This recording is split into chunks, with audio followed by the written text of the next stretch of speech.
Okay, this is the humanistic approach in psychology. First thing to think about is that it's the one that stands out as the most different to all the others. Psychodynamics a bit strange and interesting. You've got biological, which is fairly obvious, behavioural, social learning. They kind of stick together, cognitive, and then you've got the humanistic, okay, which is very different in the way it tries to explain behaviour and personality. Okay, so some of the key terms you're gonna start to get the hang of: free will and self-actualization. Free will you may have come across before. Hopefully, have some basic understanding of what that means. Self, congruence, and conditions of worth are okay. So, first of all, the idea of free will. All the approaches we've looked at. So, if you've done all of the others, they all are what we call deterministic. That they are trying to determine behaviour by saying if we do X, Y, Z, this will happen. In the biological, if we have this hormone or too much of this or too much serotonin or not enough, then this will happen. Behavioural, if we do, if we reward this behaviour, or social learning, if we reward this behaviour or that behaviour, then this will happen. Okay, so they're all trying to determine behaviour. They become very deterministic. The opposite side of deterministic is free will, which says that irrelevant of how you've rewarded me in the past, or my hormones or serotonin or whatever, I still make my choices. Okay, they suggest our lives are driven by forces out of our control, such as biological environment, or just explained that. Free will says that we make our own choices and are self-determining and run our own development.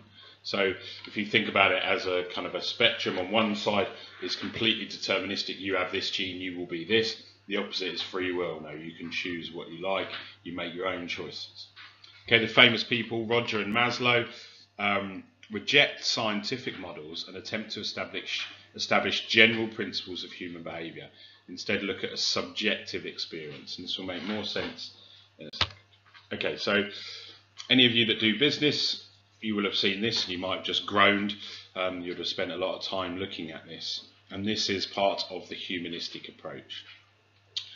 The title, self-actualization. We all have an innate tendency to achieve full potential.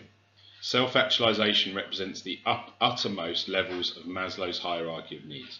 So very quickly, for those of you that don't do business or haven't seen this before, what is this? Well, at the bottom of the triangle, we all start and we all have to get this before we can move up. The idea is that you move up to each stage until you get to self-actualization. So right at the bottom are physiological needs. We need food, water, warmth, and rest. So they're going to be the main things that we're striving for. Once we've got those, and hopefully all of you do, we move on to our safety needs, security, safety. Can we lock our door? Are our goods there?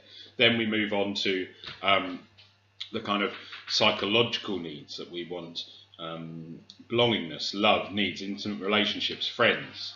Okay, and then once we've got that, we then want to move on to the next stage, the esteem needs. We want prestige. We want a feeling of accomplishment. We want to feel that we're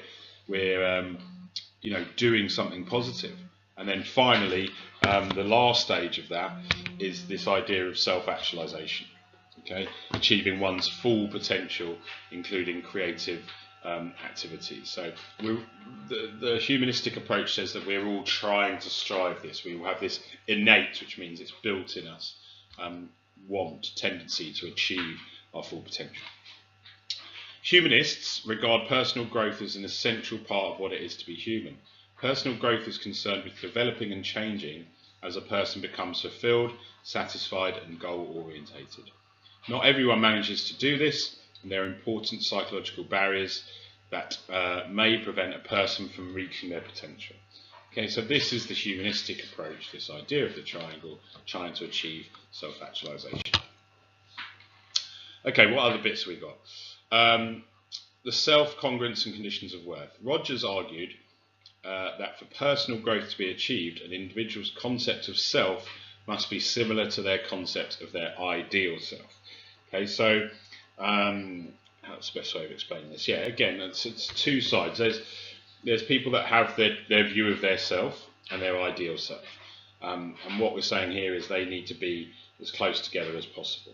So if you want to be a loving, caring, giving to charity person, that's your ideal self, and then how much you actually do that is this, okay, is your actual self, okay. And for personal growth to be achieved, these two have to be pretty similar. If there's a large gap between actually where I want to be and what I am, then this gap in the middle, okay, is going to cause problems. All right. If the gap is too big between the two exist, then it will not be possible to achieve the potential due to negative feelings of self-worth. So if you're, here's where I want to be, here's where I am, oh my God, I'm rubbish, I can't do anything, you're not going to carry on moving up the hierarchy of needs, basically. Okay, in order to reduce this gap, client-centered therapy can be given to help people cope with problems of everyday living. So, you know, that's moving on. All of the others have therapies you may know about, but this one, client-centered, which is going to try and either move this ideal self and this one closer together, so we're not feeling, you know, negative feelings about ourselves, which will then chain into that event of not achieving our potential. As adults, those with low self-esteem have their childhood roots analysed, as this could be explained by unconditional positive regard, lack of unconditional love from parents. This can be caused by parents saying to a child, I will only love you if. As a therapist, Rogers would aim to give this unconditional positive regard to replace the lack of it given in childhood. Okay, hopefully that makes sense. Next lesson, Humanistic AO3.